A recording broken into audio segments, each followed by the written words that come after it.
Dharma Vahini Chapter 9. All may seek spiritual wisdom. High and low, rich and poor, male and female, all are affected by illness, and all have the right to seek the drugs or medicine that cures illness. So too, all people are affected by the illness of birth and death, and all have the right to the drug named knowledge of Brahman, Brahma Vidya, that is its effective cure. That is the heritage of all. According to the stage reached by each, the degree of development attained in spiritual discipline, and the extent of assimilation of the drug, each person will improve in health, that is to say, in peace and equanimity. But one thing has to be specially mentioned. Along with the drug, the medicine, the regulations regarding the mode of living have also to be strictly adhered to.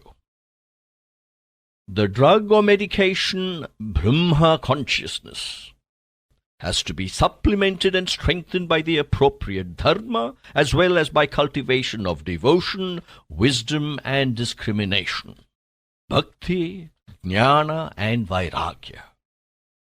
Dietary and other restrictions are essential components of the treatment of illness, so also mere initiation into knowledge of Brahman or Brahma jnana is not enough. Without equanimity or shama, self-control or dhamma, and the other moral and spiritual excellences, no one, be they emperor or bondsman, high-born or low-born, can reach the goal. Though everyone is entitled to the heritage of knowledge of Brahman, only those who equip themselves with the qualifications can receive it. One must be strong enough to undergo treatment and to digest and assimilate the medicine, right? If the strength is not there, the great physician himself will not certify that the patient can take the medicine. Some physicians, seeing the plight of the patient, give drugs or medicine free to those who are in dire need and are too poor to afford them. What then of the Lord, the greatest physician of all, the source of mercy and grace? He takes into consideration the capacity and the need, and he arranges for the supply of the drug or medicine.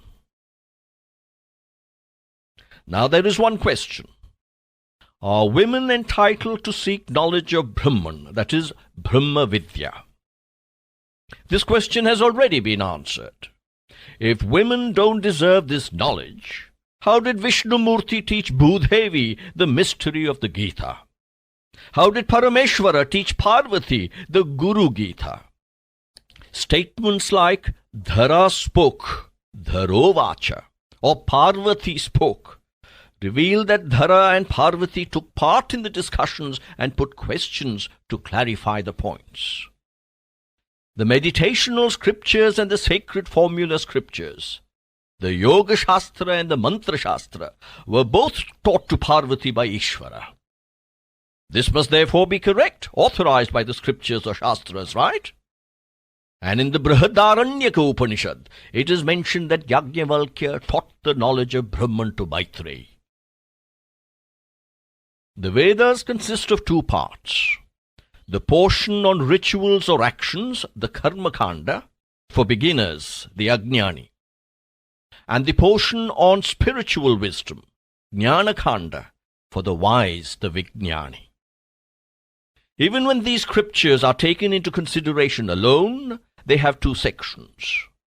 The words of the scholars, and the words of the wise coming out of their experience of knowledge of the Atma or Atma Jnana.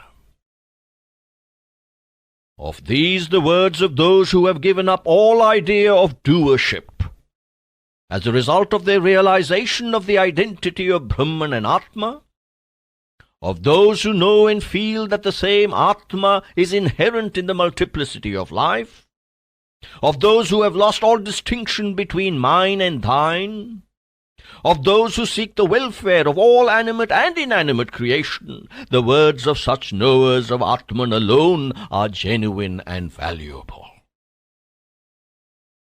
In the Brihadaranyaka, There is mention of such effulgent women sages as Gargi and Maitreyi. And in the Mahabharata, the names of Sulabha and Yogini are found. Women should be inspired by their moral rectitude and their steadfastness, and then walk in that path. Then only does the question of reaching that height arise. Chudala, Madalasa, and other such women attain knowledge of Brahman while in the Grihastha ashram, the householder stage of life itself. Women can, by spiritual practice or sadhana, attain that unwavering, unequalled, auspicious Brahman. This is made clear in the Yoga Vashishta and in the Puranas.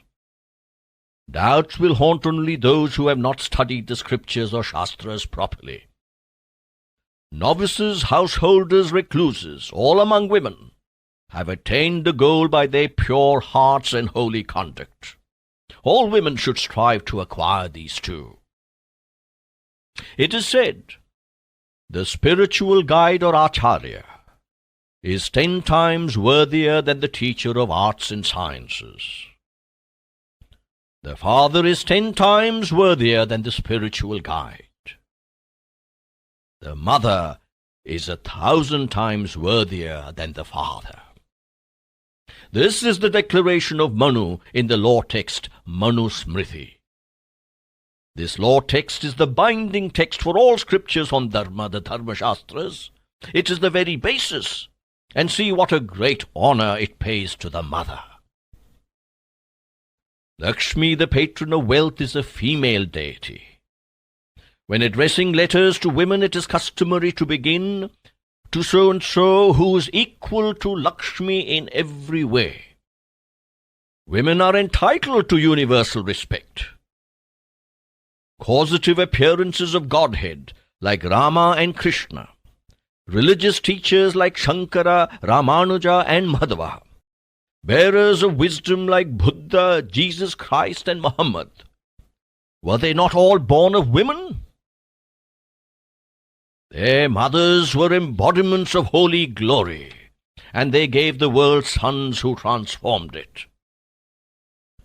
Women who follow in their footsteps and lead pure, consecrated lives can claim the right to knowledge of Brahman or Brahmajnana, and no one can deny it to them. In fact, the Atma is devoid of all differences as between men and women. It is eternal, pure consciousness itself and self-illumining. Nitya Shuddha Buddha Swayam Jyoti. Women can reach the status of those holy women only when they become aware of the nature of the Atma. The patron deity Saraswati of education or Vidya, Lakshmi of wealth, and Parvati of wisdom or Jnana are all women.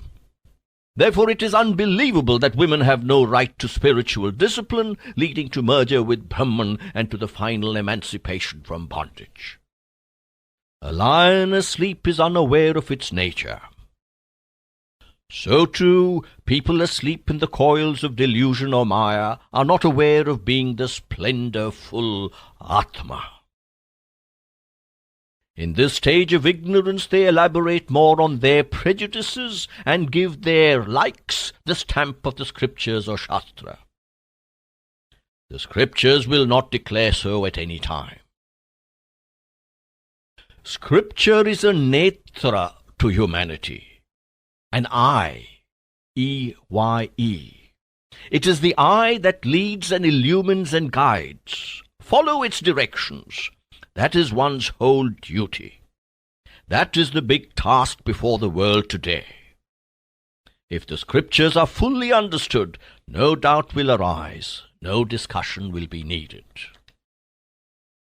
It is not proper to select and superimpose on the scriptures things that are congenial to you, nor should you go against the injunctions of the scriptures. Even to challenge them and talk lightly of their commands is sinful. The world has come to this sorry pass mainly because the scriptures have been neglected in practice. This is the tragedy, the moral fall.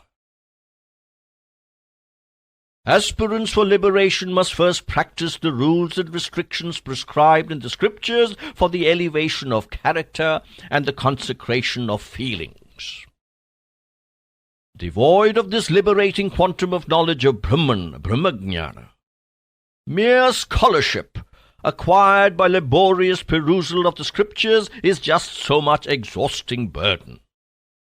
Scholars who practice such mere scholarship are like the spoons that are turned round and around in sweets and savories, but do not taste either. The Mandukya Upanishad has compared scholars who have not assimilated the essence of the scriptures, but guide others in spite of their own ignorance, to the blind leading the blind, with the result that both the leader and the led fall into the well. Even without the knowledge of the scriptures, if you have the wisdom, jnana, gained through experience and practice, you can attain the goal and also lead others along the path that you have become familiar with. The dull find no need for scriptures. So too, the holy person who is immersed always and under all conditions in the contemplation of Brahman and in the sweetness of that bliss has no need for scriptures. Of course, strict adherence to truth and practice of Dharma may entail great hardship, but having in view the bliss that awaits you in the end, you have to put up with all that and bear them gladly. Only the intelligent can save themselves by knowing the truth. The rest will remain bound. The ages, the yugas, are classified on the basis of the dominant mental role. In the age of truth, the Krita Yuga, it is said that Dharma walked about on 4 legs, happy and safe. In the second age, the Treta Yuga, Dharma had only 3 legs, while in the third age, the Dwapara Yuga, it had to totter about on just 2. In the present Kali Yuga, Dharma has only 1 leg, according to this tradition. The 4 legs are truth, compassion, austerity, and giving. Satya, Daya, Tapas, and Dana. A person with all 4 can be said to be in the golden age, Krita Yuga, whatever the age in the calendar. If truth is not steady, but one has the other 3 qualities, one is in the Treta Yuga. If truth and compassion are absent, but austerity and giving persist, one is in the Dwapara Yuga. If only giving remains out of the 4, it is as if Dharma is standing on 1 leg, and the person sticking to giving, in spite of everything else having disappeared, is in the Iron Age, the Kali Yuga, even if it is chronologically the Golden Age. The ages or yugas change only with the change in Dharma, not with the mere passage of time. The wicked Hiranyakashipu and the pure-hearted Prahalada lived in the same chronological yuga. The same yuga saw Dharmaja, the personification of righteousness and peace or Shanti, as well as the arch-villain, the cheat, Duryodhana. So Dharma is what makes the yuga for each. One can always be in the Golden Age or Krita Yuga if only one has all 4 qualities of Dharma. The conduct of man makes and mars history and changes the Golden Age to the Iron Age.